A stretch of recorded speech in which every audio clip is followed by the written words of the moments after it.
Sa mga nagsasabi na maganda ko, alam ko naman yun. Pero ang hindi nyo alam, sobrang ganda ko sa personal. As in, maganda talaga. Achi, may naghahanap sa'yo sa labas. Sino daw? Friend mo daw sa TikTok, gusto ka makita. La, sabihin mo wala ako. Mabuti na lang. Sinunod ko ang payo ng aking mga magulang na huwag ako masyado magiinom ng kape dahil masama sa aking kutis. Disin sana'y hindi ganito ang aking kutis. Kutis porcelana!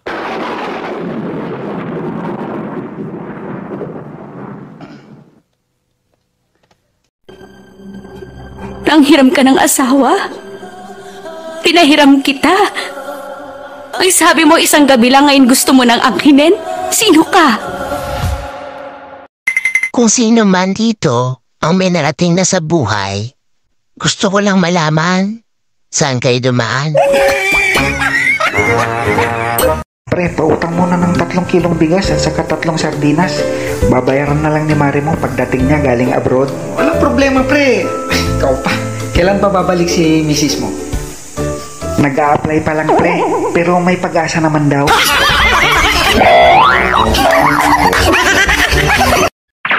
Isang paalala, habang bata ka pa at buhay ka pa, gumala ka na, hindi yung kung kailan kaluluwa ka na, tsaka ka palang pag-alagala.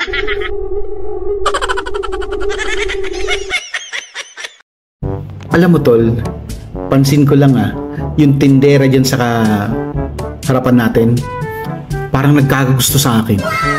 Oh, talaga tol? Paano mo naman nasabi? Kasi tuwing nagpapaload ako, halata ako. Na ano tol? Lagi niya kinukuha ang number ko.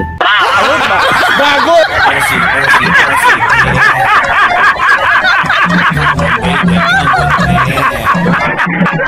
Kailan ba talaga tayo lalait sa bahay na to? Nahihirapan na ako. Hinaapi nila tayo dito eh. Alam mo, hindi ko talaga maintindihan sinasabi mo eh.